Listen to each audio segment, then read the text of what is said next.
চিংড়ির মালাইকারি কম বেশি সবারই ভাল লাগে, তাই আজকে বানিয়েছিলাম চিংড়ির মালাইকারি। চিংড়ির মালাইকারি বানাবার জন্য আমি এখানে 12টা মাঝারি সাইজের চিংড়ি নিয়ে নিয়েছি, যেটার মধ্যে নুন হলুদ মাখিয়ে আর তেল মাখিয়ে আধ ঘন্টার জন্য ম্যারিনেশনে দেব। ম্যারিনেশন করলে আমরা জানি খুব ভালোভাবে মাছগুলো ভাজা হয়ে যায়। এবার এগুলো যতক্ষণ ম্যারিনেশনে থাকবে ততক্ষণ আপনাদের মশলাটা দেখিয়ে নিই। প্রথমেই আমি পেঁয়াজ বাটা নিয়ে নিয়েছি, এইরকম, যেটা আমার এক সপ্তাহের জন্য বাটাই থাকে। আদা রসুন কাঁচা লঙ্কা বাটা এটাও নেব। আর ওদিকে মালাইকারির জন্য যেটা অবশ্যই প্রয়োজন সেটা হচ্ছে হাফ মালা নারকেল, এইভাবে কুচিয়ে নিয়েছি, পেস্ট করব। আর মশলা হিসেবে হলুদ গুঁড়ো, লঙ্কা গুঁড়ো, জিরে গুঁড়ো, ধনে গুঁড়ো, আর ওদিকে সাদা জিরে, আর ওদিকে গরম মশলা যেটা বানিয়ে রাখি সেটাই দেব। চলুন এবার রান্নাটা শুরু করে নেওয়া যাক।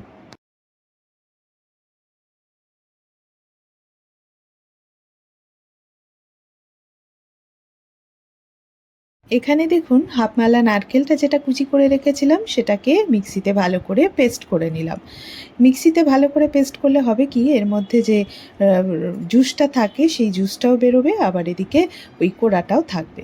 তো এখানে আমি কড়াইতে ভালো করে গরম করে নিয়ে আগে কড়াইটা, তারপর সর্ষের তেল ঢেলে দিলাম। সর্ষের তেলের মধ্যে একটু হলুদ গুঁড়ো দিয়ে এবার মাছগুলো খুব ভালো করে, এখানে একটা টিপস শেয়ার করি আপনাদের সাথে, যে মাছ ভাজার আগে যদি গরম সর্ষের তেলে বা তেলে একটু হলুদ গুঁড়ো ছেড়ে দেন, তাহলে কিন্তু মাছগুলো কড়ার গায়ে লেগে যায় না, খুব সহজেই ভেজে তুলে আনা যায়। মাছের এক পাশটা হয়ে গেলে আর এক পাশটা উল্টে ভালো করে ভেজে নিতে হবে। আর আমরা জানি চিংড়ি খুব ভালো করে বা খুব গাঢ় করে ভাজতে নেই, তাহলে কিন্তু চিংড়ি স্টিফ হয়ে যায় বা শক্ত হয়ে যায়, সেজন্য হালকাই ভেজে নিতে হবে। এই ডিশটি বাঙালির এক ঐতিহ্যের খাবার, যা মূলত দক্ষিণ পূর্ব এশিয়া, বিশেষত মালয়েশিয়া থেকে গ্রহণ করা।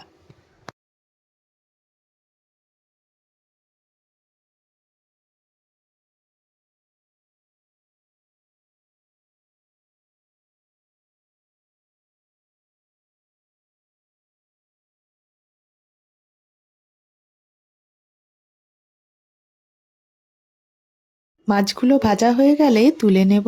ওই তেলের মধ্যে এবার 1 চামচ সাদা জিরে ফোড়ন হিসেবে দিয়ে দেব। বেশ কিছুক্ষণ ফোড়ন হওয়ার পর তারপর একটু 4 চামচ পেঁয়াজ বাটা, মানে 12টা চিংড়ি যেহেতু নিয়েছি তাই 4 চামচ পেঁয়াজ বাটা ভালো করে দিয়ে কষতে হবে অনেকক্ষণ ধরে। তারপর আদা রসুন কাঁচা লঙ্কা বাটাটা দিতে হবে। এখানে আমি নিয়ে নিয়েছি পেঁয়াজ বাটা, এবার এটাকে খুব ভালোভাবে কষবো।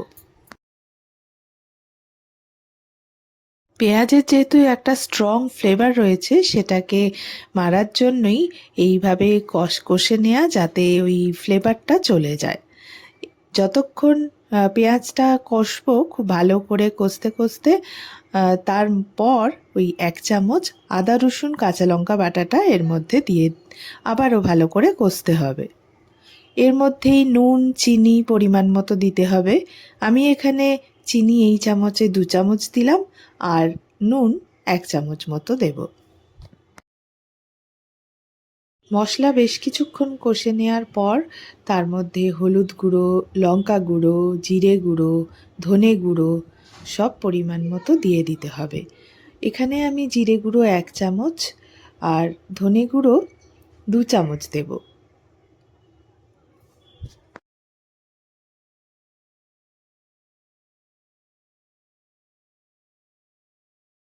সব মশলাগুলো খুব ভালো করে কষে নেওয়ার পর নারকেলের যে দুধটা বানিয়ে রেখেছিলাম সেই নারকেল সমেত নারকেলের দুধটা ওর মধ্যে দিয়ে দেব। আর নারকেলটা দেওয়ার সাথে সাথেই গ্রেভির কালারটা দেখুন কীরকম চেঞ্জ হতে থাকছে।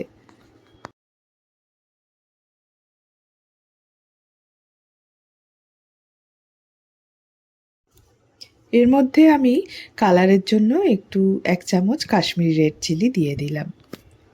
এই রেসিপিটা প্রধানত ভাতের সাথেই খাওয়া হয়, আর যে কোনো অনুষ্ঠান বাড়িতে বা অনুষ্ঠানে গেস্টরা এলে এইরকম রেসিপি যদি বানিয়ে দেন তাহলে আর কিছু লাগে না, এবং খেতেও খুব হালকা হয়, একদমই ভারী হয় না। তাহলে আজকের রেসিপিটা কেমন লাগলো অবশ্যই কমেন্টে জানাবেন। আর যদি ভালো লেগে থাকে ভিডিওটা, তাহলে লাইক আর শেয়ার করতে ভুলবেন না।